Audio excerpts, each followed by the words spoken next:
Bonjour, je m'appelle Enes Ghanam, je suis graphiste de profession, j'ai 25 ans et ma passion c'est la photographie. Je viens d'une famille qui est plus ou moins des artistes, je parle du côté de ma mère qui est artiste peintre, artiste plasticienne. Et donc j'ai découvert la photographie très jeune, mais je me suis lancé réellement dans la photo à l'âge de 17 ans. Donc comme j'étais quelqu'un de plus ou moins pressé, je faisais du dessin classique. Et comme je suis quelqu'un de très impatient, la photographie c'est venu presque tout seul. Et là, vers 17 ans, j'ai vraiment commencé à prendre des photos. Et après, bon, j'ai commencé à vouloir aller plus loin et là, je me suis mis vraiment à faire plus ou moins de la vraie photo, on va dire. Mon premier appareil, c'était un Sony que j'ai eu à l'âge de 17 ans pour mon anniversaire, c'est mon frère qui me l'a offert. C'était ce qu'on appelle Nasabon, hein, c'est des appareils carrés avec des cartes mémoire bizarres. Donc bon, c'était vraiment difficile de faire de belles photos avec. Mais c'était mon premier appareil. Mon vrai premier appareil, c'était surtout le 1000D que c'est avec lui que j'ai vraiment découvert la photo, que j'ai réussi à prendre des vraies photos plus ou moins avec mon 18-55 de base. Ensuite je suis passé au 50 mm et là je pense que à ce moment là j'ai commencé à faire des photos qui me plaisent. Mon style de photo, en fait il reflète, j'essaie de refléter au maximum ce que je vis et ce que je ressens. Bon, bien sûr j'ai beaucoup d'influences, beaucoup de choses, mais pour refléter quelque chose, je pense que j'essaie de refléter avec les couleurs que j'utilise, les cadrages que j'utilise, j'essaie vraiment de refléter les sentiments, le moment, c'est-à-dire que j'ai vécu, mais les sentiments que j'ai ressentis. Bon, le sujet, enfin, c'est-à-dire le spectateur arrive à ressentir des fois ce que j'essaie de transmettre par mes photos, rien que par les couleurs et le cadrage. Mes influences artistiques, c'est des gens vraiment qui n'ont jamais été vraiment classiques. Donc, je suis toujours intéressé aux artistes, c'est-à-dire qui essaient d'innover. Et moi, dans mes photos, j'essaie d'innover, même si j'ai plusieurs photos que j'ai fait qui restent quand même assez classiques, mais la plupart du temps, les photos que j'aime sont elles-mêmes très... J'essaie de faire dans l'originalité, en fait. En fait, dans la photo, mes références, j'ai beaucoup de références plus qui sont des picturales, c'est-à-dire des peintres, tout ça, mais les photographes que j'aime vraiment, bon, il y a Newton, qui est quelqu'un qui utilise beaucoup les mises en scène, tout ça, mais justement en faisant les mises en scène, il essaie de refléter la société dans laquelle il vivait. Et bon, il y a bien sûr Capa, lui qui était vraiment... C'est quelqu'un qui voulait refléter, qui montrait les images de la vie, c'est-à-dire la dureté de la vie, la dureté de la guerre et toute la violence, tout ça, c'était très... J'aime beaucoup les photos de Capa, bon, mais Newton, ça reste une référence pour moi du côté esthétique.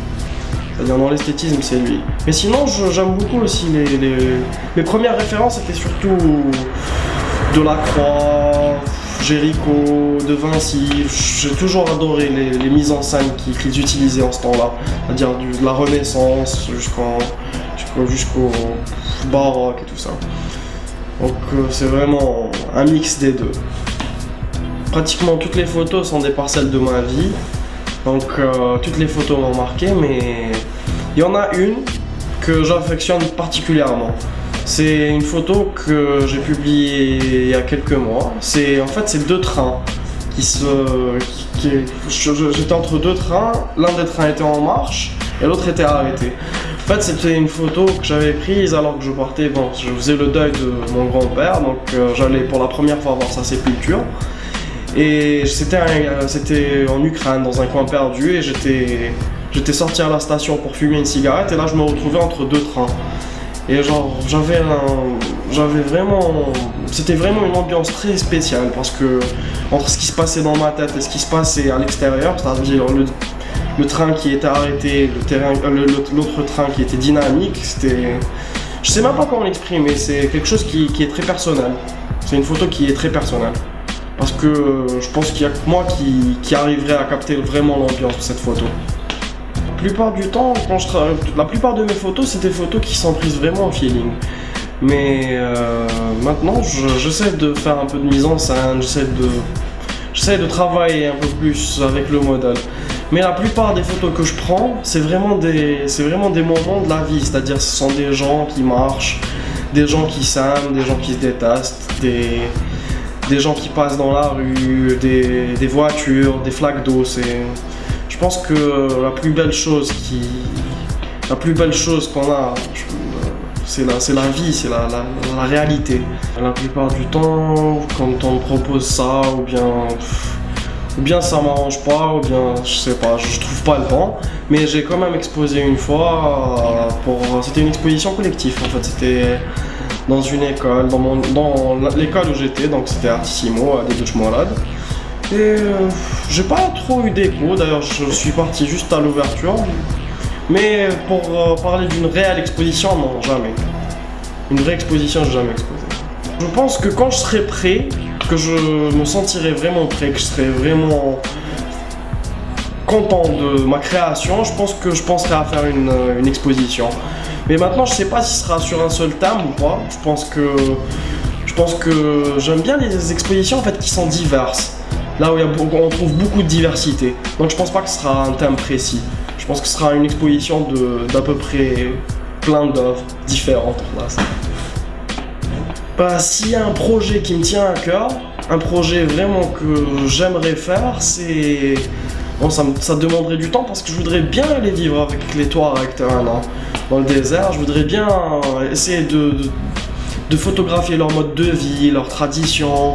Mais vraiment, ce que je veux, c'est pas les photographier le Touareg comme on le voit dans les trucs, dans les films européens, dans les choses avec son truc. Non, moi je voudrais vraiment photographier leur vie, comment ils se nourrissent, comment leur vision des choses, leur vision de l'amour, leur vision de la vie, même leur vision de la religion, puisque c'est pas que des gens qui sont... ils ont pas la même vision que le citadin algérois qu'on connaît. Bah, j'ai la chance de voyager plus ou moins, donc j'aime bien découvrir les villes par la photo. Mais c'est un truc que j'aime faire, donc j'aime bien faire découvrir la ville à travers les gens. J'aime bien faire découvrir, par exemple, bon, j'ai eu l'occasion de partir plusieurs fois à Istanbul, j'aime bien montrer la ville, Istanbul elle-même, à travers les visages, à travers leur culture, leur façon de vivre, d'être moderne, mais en même temps de garder, de s'accrocher à leur culture comme ils le font. J'aime beaucoup Istanbul, c'est vraiment un coin qui est, comme on dit, à la croisée des cultures, entre l'Europe, l'Occident, et l'Orient, c'est magnifique.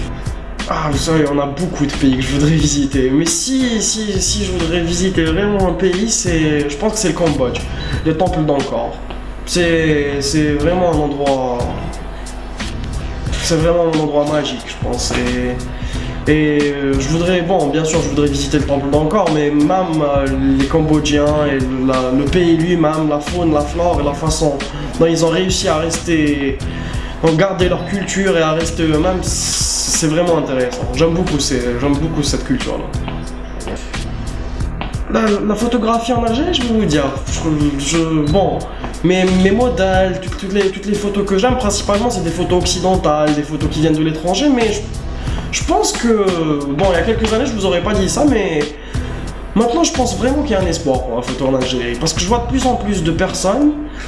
Je sais pas si c'est un effet de mode ou bien c'est par rapport à la baisse des prix du matériel, mais en tout cas je vois beaucoup de jeunes qui font vraiment des choses originales, qui essayent vraiment de faire de belles choses, et je vois beaucoup de belles choses qui commencent à arriver quand même dans notre pays avec les photos des jeunes. Là, j'aime beaucoup, mais bon, on est encore loin des modèles européens et tout ça, mais je pense qu'il y a un espoir et qu'il y a sûrement un avenir pour la photo en Algérie. Et j'aimerais vraiment voir cette évolution d'ici quelques années et arriver à voir des vraies expositions de photographes algériens qui ont quelque chose de nouveau à montrer, qui ne ruminent pas les mêmes photos et qui remettent des artistes connus et qui nous mettent un exemple, enfin le modèle algérien de la même photo, quoi. Je voudrais vraiment qu'ils créent quelque chose. Bah, le conseil que j'ai à donner, moi, c'est vraiment quelque chose que j'ai suivi et ça a marché. En fait, le seul conseil que j'ai à vous donner, c'est que si vous aimez votre photo, n'écoutez personne. Le principal, c'est que vous aimiez votre photo. Ensuite, elle plaira aux gens. Maintenant, l'esthétique, chacun a ses goûts, a ses couleurs préférées, mais je pense que le principal, avant tout dans la photo, c'est de faire des photos qui nous plaisent à nous. Et ensuite, si ça plaît aux autres, c'est bien. Voilà. C'est tout. Merci beaucoup Yanis Rana, mais à très bientôt sur viasatmac.com.